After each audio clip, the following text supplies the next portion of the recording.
Welcome to Personal Security, Defending Yourself in Daily Situations. In today's world, feeling safe and confident is paramount.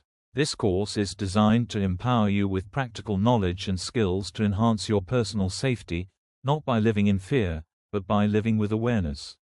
We'll explore how to navigate your daily life with greater security, whether you're at home, in your community, or out and about. Let's begin this important journey together.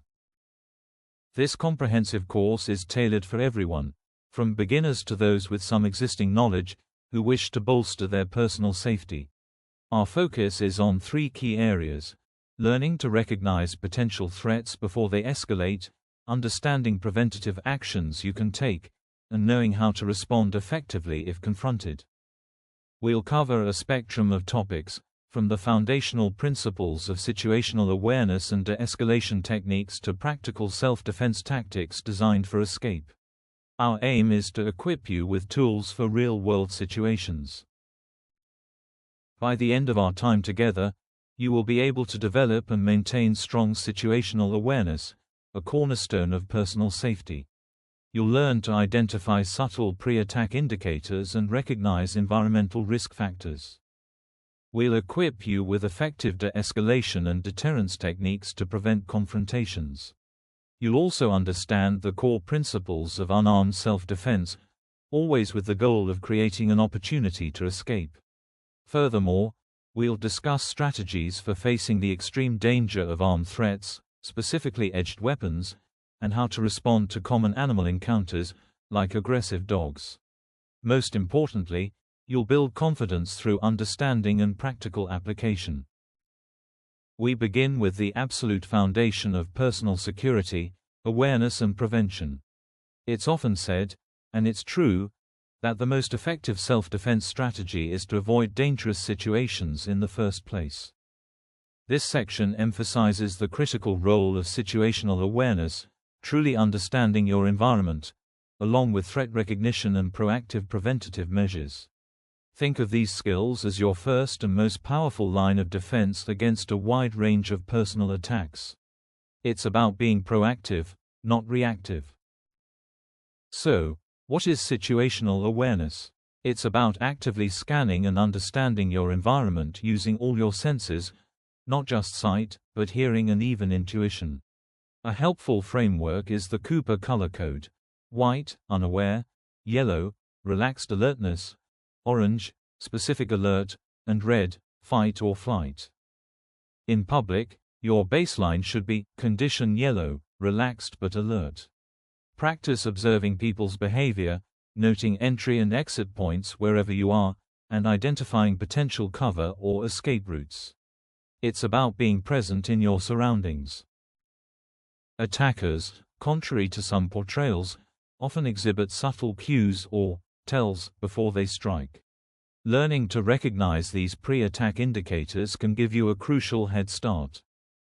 These might include prolonged or intense staring, repeated glancing at you or your belongings, target glancing, attempts to interview you to test your boundaries or gather information, flanking movements to try and position themselves advantageously, or attempts to isolate you from others.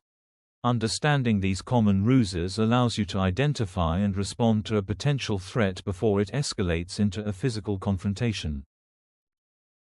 The environment itself can present varying levels of risk. Certain conditions or locations inherently pose higher risks for crime. These include poorly lit areas like dark parking lots or alleyways, isolated pathways where you're alone, blind corners that limit your visibility, dense shrubbery that can conceal someone, and generally, places with limited or obvious escape routes. The key is to learn to assess these risks actively.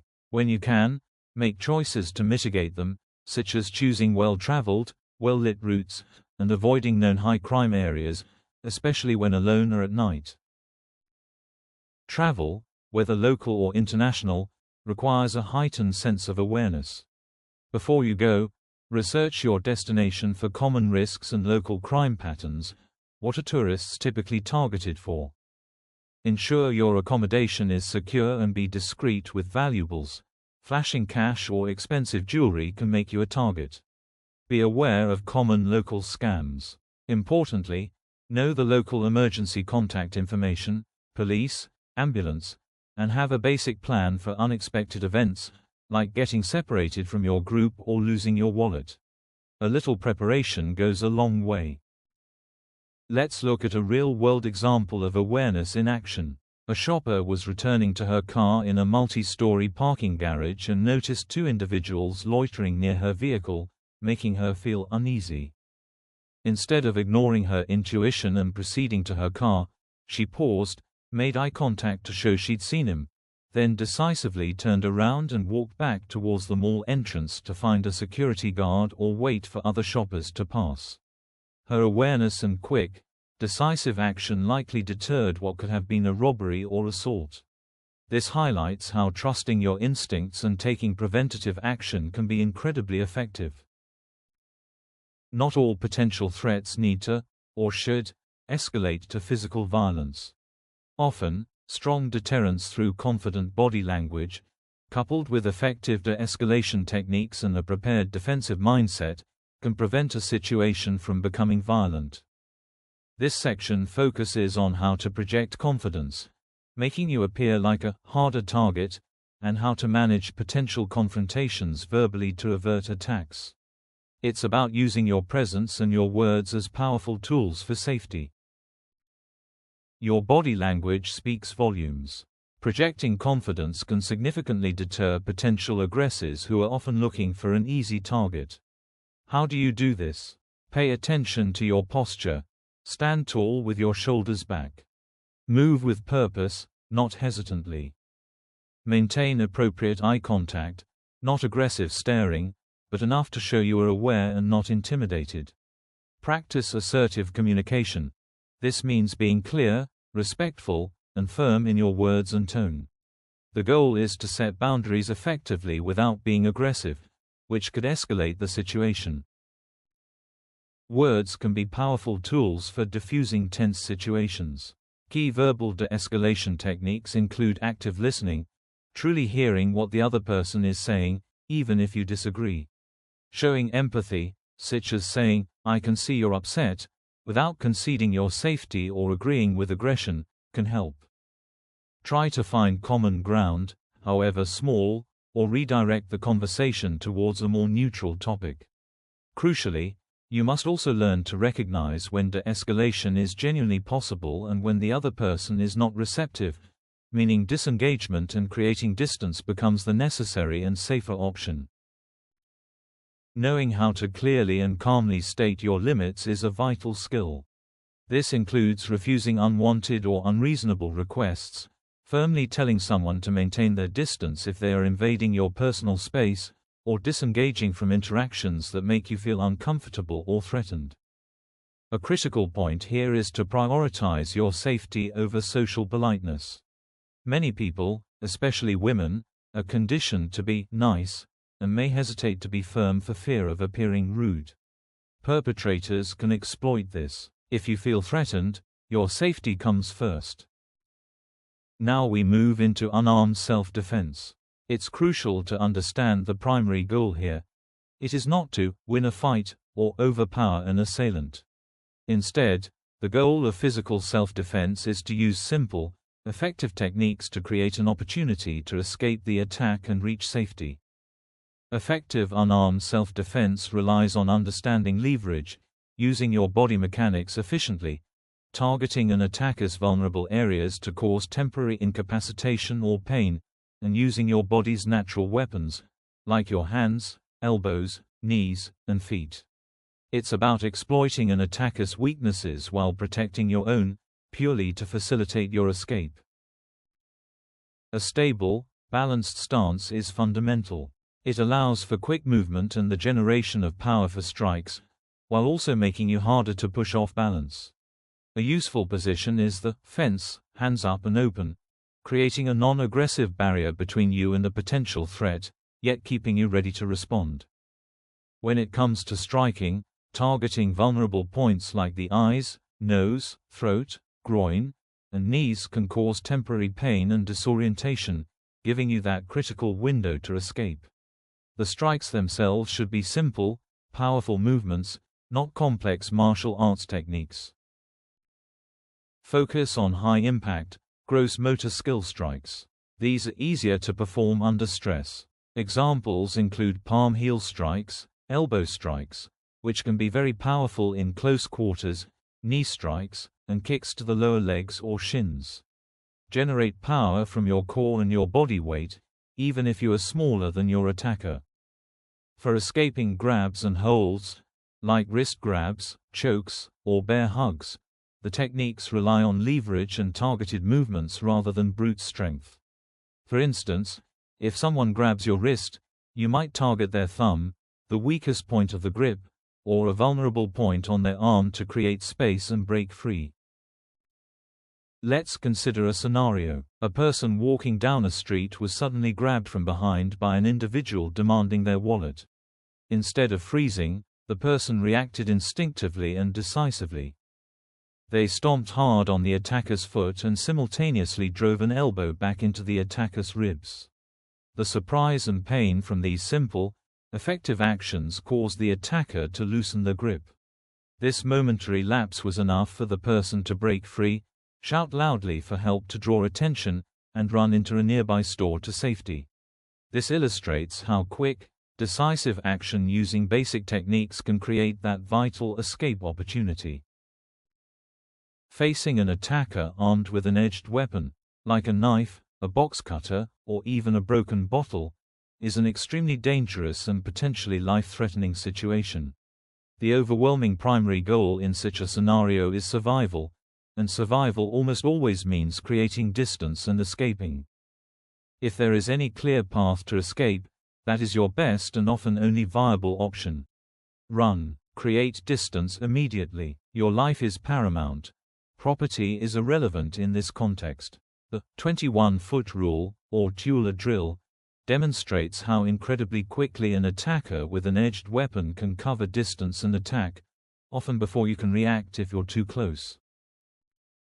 If immediate escape isn't possible when facing an edged weapon, your next priority is to create barriers. Try to put objects, furniture, doors, anything available, between yourself and the attacker. This can buy you precious seconds to find an escape route or for help to arrive. Everyday items can become improvised shields. A sturdy backpack, a chair, even a jacket wrapped around your arm can offer a small degree of protection. Similarly, look for improvised defensive tools, keys held in your fist, a pen, a heavy belt buckle, a fire extinguisher aimed at the eyes. If cornered as an absolute last resort, the focus is on controlling the weapon-bearing arm, using gross motor movements to block or parry, and counter-attacking vulnerable targets to create that chance to disengage and escape. While human threats are a primary concern, general environmental safety also includes knowing how to respond to potential animal attacks, particularly from dogs, which can occur in various settings.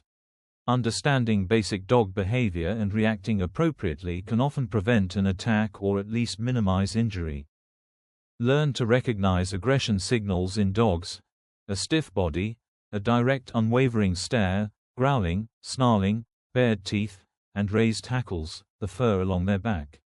A key technique if approached by an unfamiliar, potentially aggressive dog is the "be a tree" method. Stand still, keep your arms at your sides or folded. Crucially, do not run, as this triggers a dog's natural chase response. Avoid direct eye contact and try to stay calm. Often, the dog will lose interest in a non-interactive tree.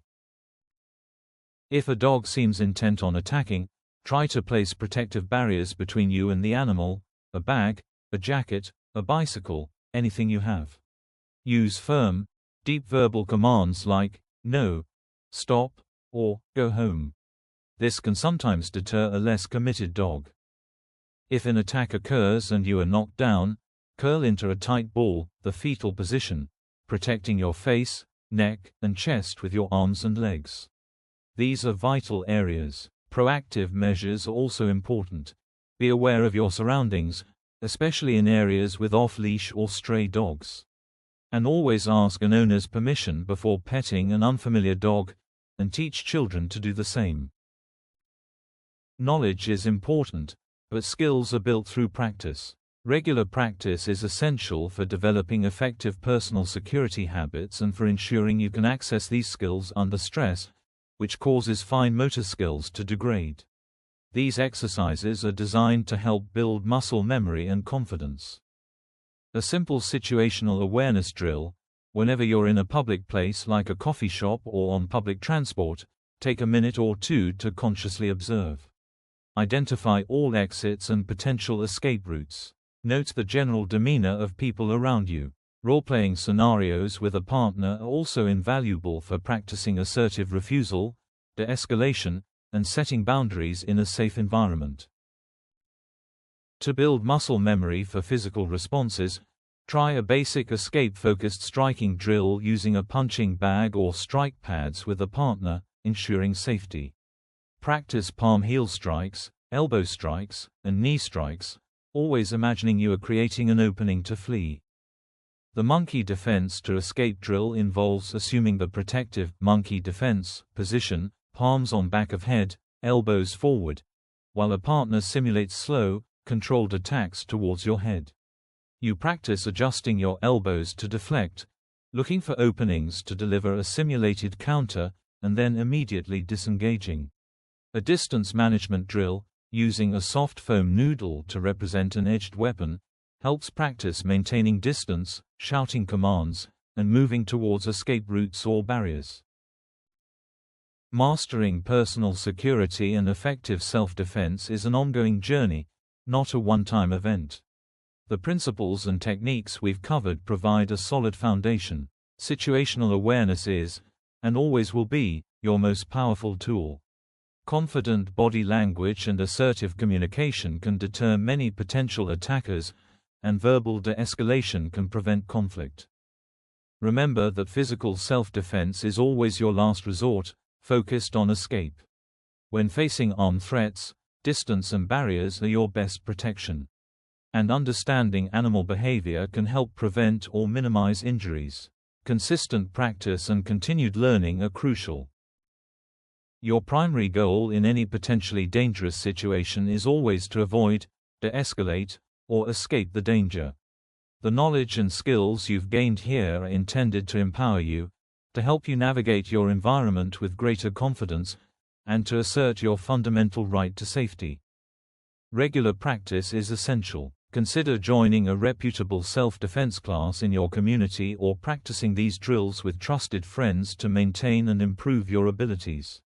Share appropriate knowledge with your friends and family, as community awareness and collective action contribute to safer environments for everyone. Stay vigilant, stay prepared, and prioritize your safety and well-being. Thank you for your commitment.